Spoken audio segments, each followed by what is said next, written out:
भावी काल बच्चूभाऊंची सभा बडनेरामध्ये पार पडली। यावेळी त्यांनी असं म्हटलं की हिंदू शेरणी या मतदारसंघात दिसत नाही आहे कुठे। त्या जर हिंदू शेरणी असतील तर आमच्या बहीण देखील वाघीण आहे आणि आमची जिंकणं पक्का आहे। आता आमचे दादांनीच वाघीण म्हटलेलं आहे तर मी त्यांची बहीणच आहे, कारण मी दादा म्हणूनच त्यांचा उल्लेख करते। आणि या मतदारसंघामध्ये दिसण्याचं आणि नाही दिसण्याची एवढी काळजी माझ्या भावाला आहे।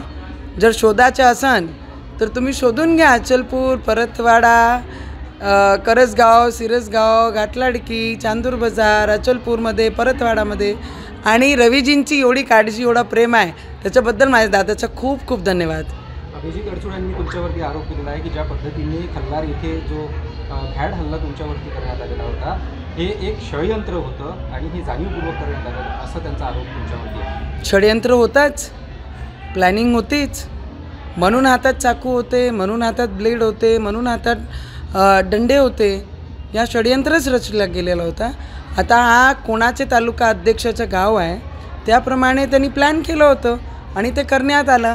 आणि बाहेरचे जे जिल्ह्यातले बाहेरचे लोक आहे, जे पार्सल आहे, त्यांना एवढी आमच्या जिल्ह्याची सूनची काळजी करण्याची गरज नाही।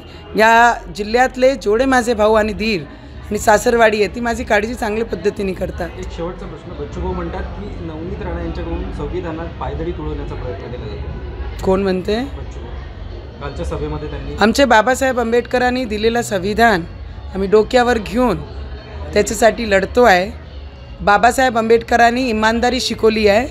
दादामध्ये कुठे इमानदारी आहे त्यांना विचारून घ्या। तीन तीन ज्या ताटात खातात त्या ताटात छिद्र पाडतात। आमच्या बाबासाहेबांनी शिकवलं आहे संघर्ष करा आणि इमानदारीने पुढे चला।